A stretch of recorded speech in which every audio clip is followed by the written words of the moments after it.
What kind of ground is your love growing on? It's a question Julie had asked herself many times over the years, but she hadn't always known the answer. Love, like seeds, needs the right soil to grow, but Julie's journey through relationships taught her that not every love finds fertile ground. Her first real relationship was with Greg, and it felt like planting in rocky soil. Greg seemed perfect at first, charming, confident, the kind of man who could light up a room just by walking in. Julie was drawn to his energy and boldness, believing that maybe this time she'd found the love she was looking for. But as time went on, the cracks in their relationship began to show. Greg had very specific ideas about how Julie should present herself. He liked her in tight dresses, high heels, and clothes that turned heads. At first, Julie tried to meet him halfway, dressing more provocatively to please him. But every time she looked in the mirror, something didn't feel right. She wasn't raised to dress that way, and the outfits felt more like a costume than an expression of who she was. Still, she kept trying, hoping that her love for Greg would make it worth it. But as time passed, it became clear that Greg didn't just want her to dress a certain way. He wanted her to be someone else, someone flashier, bolder, someone she could never be. What made it worse was how his eyes always seemed to wander. Whenever they were out together, Greg's gaze would linger on other women who fit his ideal image. Every time it happened, Julie felt a little smaller, a little less confident. No matter how hard she tried, she could never compete with the fantasy women Greg seemed to prefer. In the end, she realized she wasn't what Greg wanted. Their love had been planted in shallow, rocky ground, and no matter how hard she worked, it would never take root. Eventually, she walked away, heartbroken, but certain that she deserved more than what Greg was offering. Then came Roy. At first, Roy seemed different. He was sweet, fun, and always seemed to know how to make Julie laugh. Their relationship started light and easy, and Julie thought she had found someone who appreciated her for who she was. But slowly, patterns began to emerge that Julie couldn't ignore. Whenever they went out, Roy never seemed to have his wallet when it was time to pay. At first, Julie didn't think much of it.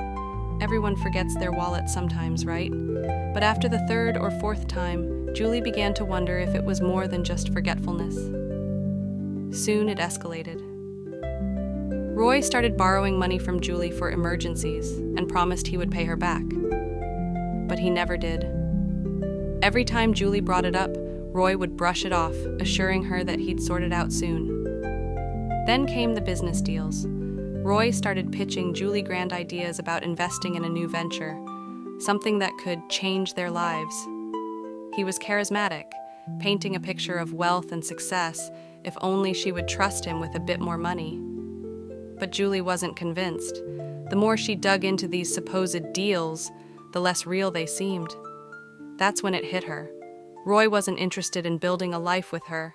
He only wanted her money. It was a hard truth to swallow, but once Julie saw it clearly, she knew there was no future with Roy. Their love had been planted in poisoned soil, full of deception and greed. And once again, Julie walked away, realizing she deserved a love that wasn't transactional. Then came David, steady, reliable David, who seemed like the complete opposite of Greg and Roy. Julie thought she'd finally found the kind of love that could grow, a love that felt safe and secure. David was kind, thoughtful, and never pressured her to be someone she wasn't. For the first time, Julie felt like she could breathe, like she'd found a relationship that wasn't built on superficial expectations.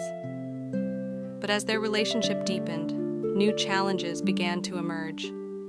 David's mother, Marlene, was always present, even when she wasn't physically there. At first, Julie thought it was just David being close to his family, something she admired. But soon, Marlene's influence began to creep into every corner of their relationship. She had opinions on everything, where they should live, how they should spend their weekends, and even when they should get married. Julie tried to be patient, thinking it was just overprotectiveness, but the control was suffocating. David never seemed to push back, always choosing to appease his mother, no matter how it affected their relationship. The final straw came when Marlene insisted they move closer to her so she could be more involved. Julie knew she couldn't live that way. She wanted a partner who could make decisions with her, not someone who let his mother dictate their future. Once again, Julie walked away, knowing that their love had been choked by thorns of control and interference. Then, when she was least expecting it, Julie met Ethan, and her world shifted. Ethan wasn't like the others. He was calm, patient, and never tried to change who she was. Their relationship blossomed slowly, like a seed planted in rich, fertile soil, nurtured by open communication and respect. But even their love wasn't without its challenges. Ethan had grown up in a traditional family where home-cooked meals and family dinners were a cherished ritual. He valued the time spent around the dinner table, the act of preparing food together as a way to connect. Julie, on the other hand, wasn't much of a cook. After long days at work, she preferred the ease of takeout or dining out. At first, Ethan didn't say much, but Julie could tell that it bothered him. He missed the kind of connection that came from shared meals, and she could see that he was struggling with their different habits. Finally, one evening, they had the conversation that changed everything. Ethan gently explained how much those family traditions meant to him. For him, food wasn't just about eating. It was about connection, love, and creating memories. Julie hadn't realized how deeply it mattered to him, but she could see it now. Wanting to meet him halfway, they decided to take a cooking class together. What started as a simple solution turned into something much more. The cooking class became a new adventure, a way for them to grow closer, to learn something together.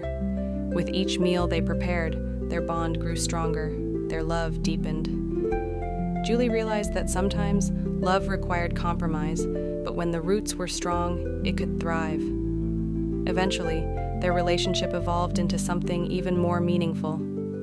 Ethan proposed, and they got married, surrounded by friends and family.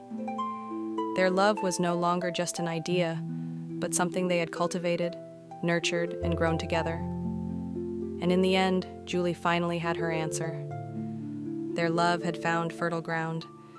It was the kind of love that would continue to grow, deep and steady, through every season of life. The love she had been searching for all along. How about you? Do you see your situation in any of the relationships that Julie had? Feel free to use the comment box to share your thoughts. Please like and also share the video. Someone could be looking for this type of encouragement. Don't forget to subscribe to our channel to keep getting faith-inspiring content from us. God bless you.